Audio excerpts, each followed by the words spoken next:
Benchmarking का simple मतलब है औरों से सीखना, दूसरों से सीखना जो अपने से ज़्यादा बेहतर काम कर रहे हो या बेस्ट काम कर रहे हो। ये जो है आपकी इंडस्ट्री की कोई कंपनी हो सकती है। आप किसी इंडस्ट्री, आपकी कंपनी ऑटोमोबाइल इंडस्ट्री में है तो आप ऑटोमोबाइल की बेस्ट जो कंपनी है उससे सीखना चाहते हो या उनसे सीखते हो। तो सिंपल टर्म्स में थोड़ा कॉपिंग जैसा है, सिंपल भाषा में।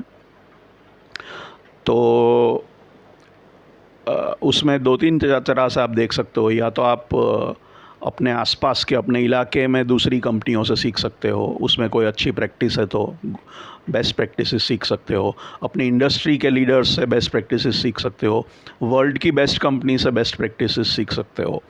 सो ये तरीके हैं आपको इम्प्रूवमेंट का, आइडियाज़ सुधारने के मिलने का। कभी कभी अपने को आइडिया नहीं आता है तो हम औरों से सीख सकते हैं। और ह्यूमन बीइंग्स जनरली, हम सब बच्चे थे तब से इमिटेशन से, कॉपिंग से ही सीखते हैं, ये ह्यूमन नेचर है। तो औरों से सीखना, कॉपी करना, इसमें इतनी कोई गलत बात भी नहीं है। और जनरली हम काफ़ी कुछ, मौलिकता कम होती है, काफ़ी कुछ तो इधर उधर से ही आया होता है। कुछ ना कुछ बीज आया होता है, उसमें से कुछ नया आ सकता है, लेकिन काफ़ी कुछ हमने कहीं ना कहीं देखा होता है। तो औरों से सीखने में बुराई नहीं है। कभी कभी कुछ नया मिलता है जो हमको नहीं समझ में आता, और लोग कर रहे हैं तो हमको आइडिया मिलता है। कैसे कर रहे हैं वो भी अगर जानकारी मिलती है तो वो भी आसान होता है। अपने को स्क्रैच से शुरुआत नहीं करना पड़ता, लेकिन क्योंकि और ने ऑलरेडी कर दिया है और वो भी अगर पता चले कि कैसे किया है तो वो झंझट ख़त्म हो जाती है कि हमको शुरू से करना पड़े। इंस्पिरेशन भी मिलता है कि भाई ये लोग अच्छा काम कर रहे हैं तो हम भी इम्प्रूव करें। मोटिवेशन, इंस्पिरेशन मिलता है और हम अपने आप को इम्प्रूव कर सकते हैं। तो ये अच्छी बात है। दूसरा, ये हो चुका है और हो रहा है, प्रैक्टिकली है। तो ऐसा भी नहीं है कि कोई कर नहीं रहा है तो हम कैसे कर पाएंगे। सो ये सैद्धांतिक बात नहीं है। कोई ऑलरेडी ये चीज़ कर रहा है, इतना अच्छा रिज़ल्ट दे रहा है, इतना अच्छा काम कर रहा है और हम उससे सीख रहे हैं, तो ऐसा नहीं है कि ये थियोरेटिकल बात है, किसी ने ऑलरेडी कर चुका है कोई। तो ये प्रैक्टिकली प्रूवन है, प्रैक्टिकली हो रहा है। तो ऐसा भी नहीं कि इम्पॉसिबल है या नहीं हो सकता। सो ये सब बेंचमार्किंग के पॉजिटिव एस्पेक्ट्स हैं। दिक्कतें बेंचमार्किंग की ऑब्वियसली ये है कि इन्फॉर्मेशन लेना। अगर आपको कंपटीशन से सीखना है, आपके राइवल से सीखना है, आपकी इंडस्ट्री के जो मे बी इंडस्ट्री में बेस्ट हो, तो ये दिक्कत रहेगी कि कॉम्पिटिटर तो आपको इन्फॉर्मेशन देने वाला नहीं है। कभी कभी कुछ जानकारी मिल जाती है बुक्स में, मैगज़ीन्स में, जर्नल्स में, बातें होने से इधर उधर से। कभी कभी कंपनियां इसके लिए जासूसी भी करती हैं, इंडस्ट्रियल एस्पियोनाज भी होता है। सही गलत की बात अलग है। जहाँ पे कंपटीशन नहीं है वहाँ पे आसान है। कोई, जिस कंपनी के साथ आपकी राइवलरी नहीं है शायद, उसकी तो आप विज़िट करके भी उनसे सीख सकते हो। तो और कभी कभी कंपनियां ऐसा ग्रुप भी बनाती है एक दूसरे से इन्फॉर्मेशन शेयरिंग का, जहां डायरेक्ट राइवलरी नहीं हो तो एक दूसरे से सीखने से फ़ायदा होता है। जैसे कि सैलरी सर्वे या कॉम्पेंसेशन सर्वे भी कंपनियां करती है, वो भी एक किस्म का बेंचमार्किंग है।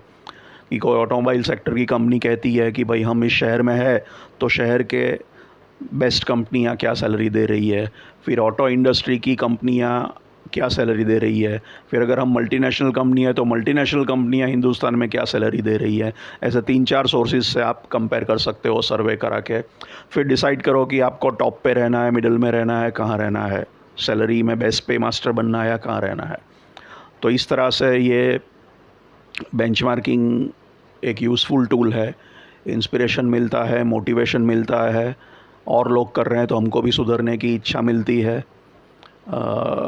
जानकारी अवेलेबल है तो आसान करना है, प्रैक्टिकली हो चुका है तो वो भी नहीं है कि नहीं हो सकता। और तो इस तरह से अपने में इम्प्रूवमेंट हम ला सकते हैं। कभी कभी किसी से सीखने से नए आइडिया भी मिलते हैं। किसी का कोई आइडिया हमारे अंदर भी नई क्रिएटिविटी जगा सकता है। उल्टा भी हो सकता है। बेंचमार्किंग का एक नेगेटिव एस्पेक्ट ये मैं ये भी सोचता हूँ कि कभी कभी ये भी हो, ये अगर ध्यान में रखना चाहिए कि हम जब दूसरे से सीख रहे हैं तब हम हमारे लिए सोच नहीं रहे हैं। तो एकदम नया क्रिएटिव थिंकिंग, एकदम नया इनोवेटिव डिसरप्टिव थिंकिंग नहीं होगा, क्योंकि हमारा फोकस बाहर की दुनिया में है और जो हो रहा है उसी में से हम देख रहे हैं। तो ज़ीरो बेस्ड थिंकिंग, एकदम फ्रेश थिंकिंग शायद नहीं आएगी, क्योंकि जो देखे हैं उससे हमारी थिंकिंग शायद कंडीशन हो जाएगी। तो उससे हट के, उसको भूल के, उसको एकदम रेडिकली डिफरेंट सोचना शायद मुश्किल हो जाए। ऐसा नहीं है कि ये कंपलसरी है, लेकिन ये ध्यान में रखना चाहिए कि एक इसका डाउन साइड हो सकता है। बेंचमार्किंग का दूसरा डाउन साइड ये हो सकता है कि आप जिससे सीख रहे हो वो बढ़िया कंपनी है, तो फिर आप उसके नज़दीक पहुंच जाओ तो भी बहुत अपने आप को खुश समझने लगते हो, खुश हो जाते हो कि अरे बेस्ट कंपनी ऐसा कर रही है और हम उसके पास भी पहुंच गए तो बहुत अच्छा है। तो आपकी एम्बिशन थोड़ी दब जाती है, क्योंकि आप उससे बेहतर करने का नहीं सोचते। फिर आप कह रहे हो कि हम दुनिया की बेस्ट कंपनी से या इंडस्ट्री की बेस्ट कंपनी से सीख रहे हैं और उसमें से कुछ सीख रहे हैं या उनके नज़दीक पहुंच गए तो बहुत खुश हो गए। तो तो आप उससे लिमिट हो जाते हो। मतलब आपने स्वीकार कर लिया कि वो लीडर है तो आप लीडर को कॉपी करोगे, तो आप खुद लीडर बनने का या लीडर से आगे बढ़ने का नहीं सोचोगे। ये शायद एक मेंटल ब्लॉक इसमें आ सकता है। ऐसा ज़रूरी नहीं है कि ये, लेकिन ये एक डाउन साइड उसकी ध्यान में रखनी चाहिए कि कभी कभी बेंचमार्किंग करने में हम हमारी एम्बिशन को ना दबा दें। ये हमें ध्यान रखना है कि जब हम बेंचमार्किंग करते हैं तो हम लीडर से सीख रहे हैं, तो हम लीडर बनने का नहीं सोच रहे हैं, तो वो गलत है। तो बेंचमार्किंग कभी कभी हमारी एम्बिशन को दबा देती है कि हम लीडर के नज़दीक पहुंच गए या लीडर जैसे हो गए तो बहुत खुश हैं।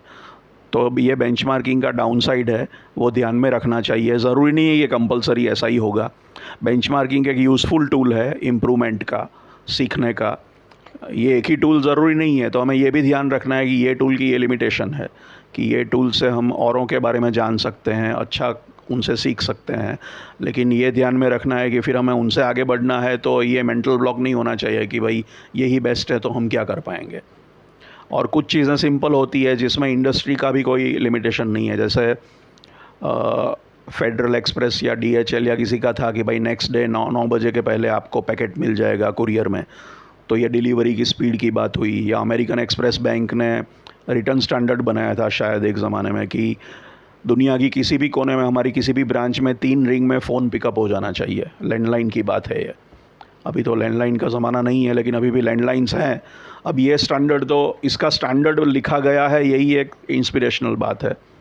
और ये तो कोई भी कर सकता है। ऐसा नहीं है कि हम टेक्सटाइल वाले हैं या स्टील वाले हैं तो हम बैंक से क्या सीखेंगे, ये तो फाइनेंशियल है। अब फ़ोन उठाने में कोई टेक्सटाइल या स्टील को तो कोई कनेक्शन है नहीं। तो इस तरह से भी हम सीख सकते हैं, जो कोई टेक्निकल चीज़ या ट्रेड सीक्रेट वाली बात नहीं है। तो ये चीज़ें भी फ़ायदा करा सकती हैं आपको। तो इंस्पिरेशन, मोटिवेशन मिलता है औरों से। और ट्रेड सीक्रेट जानना हो तो वो फिर पूरा अलग मैटर है। उसका कोई आसान तरीका नहीं है कि भाई ये, और वो तो कंपनियां बचा के रखेंगी। लेकिन इवन सिंपल चीज़ें सीखने से, सिंपल प्रोसेस सीखने से भी मोटिवेशन मिल सकता है कि ये लोग ऐसा कर सकते हैं तो हम क्यों नहीं कर सकते। तो बेंचमार्किंग अपने ऑपरेशंस वगैरह इंप्रूव करने में, परफॉर्मेंस इंप्रूव करने में, टारगेट इंप्रूव करने में हेल्प करता है कि भाई ये लोग कर रहे हैं, कर सकते हैं तो हम भी ऐसा कर सकते हैं। वो कॉन्फिडेंस भी हम में आता है। So it's a useful management tool, one useful management tool. Thank you.